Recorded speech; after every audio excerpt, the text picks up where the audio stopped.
Now, in recent years, the French authorities have done everything possible to stop migrants from settling up in camps in Calais. But even so, hundreds of people are living there in the northern port city, under bridges, in the woods, or even on wasteland. This as they continue to wait to cross the Channel and reach the United Kingdom. Well, the situation prompted an elderly local priest to start a hunger strike. And 23 days into that hunger strike, the local authorities have softened their approach, seemingly. They've been promising that migrants will systematically be offered a place in a shelter. Well, let's get more now, and we can speak to Manon Filonneau, who is a migration advocacy officer for Amnesty International France, who joins us now from Nantes. Thank you so much for speaking to us. Let's just start by talking about what life is like for migrants there in Calais. What are your insights?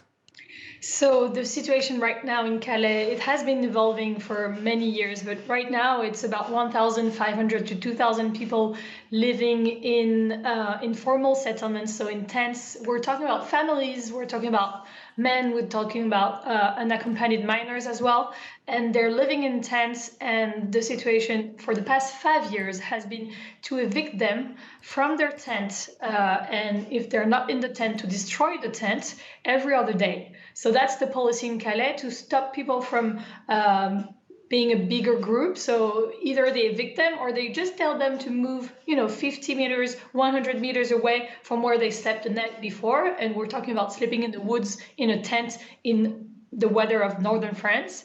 And that's the situation right now. So a lot of police brutality and a lot of deaths.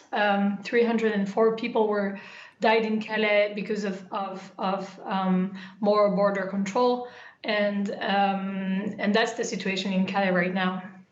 Okay, but it sounds as though on the back of this hunger strike, perhaps the authorities are softening their stance and they're going to be perhaps less harsh on migrants who decide to settle and wait in Calais until they can cross. What do you make of that promise?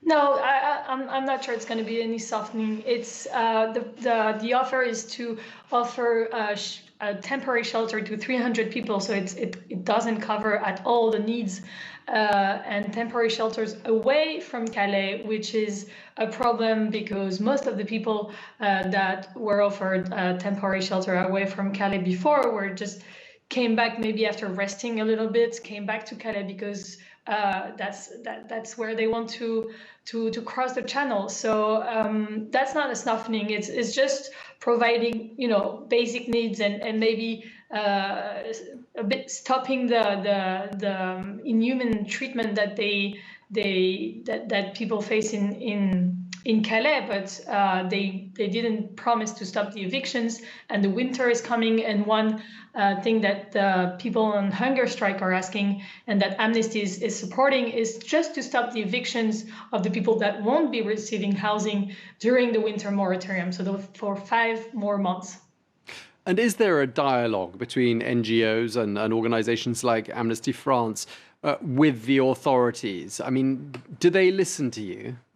So the hunger strike, one of the recommendation of the hunger strike, that what they ask for is to have a dialogue, and the government sent an envoy, but local NGOs and local nonprofits didn't feel that they were heard, and just announcements were made, but they weren't taken into consideration. So not so much of a dialogue, and that's really what's missing.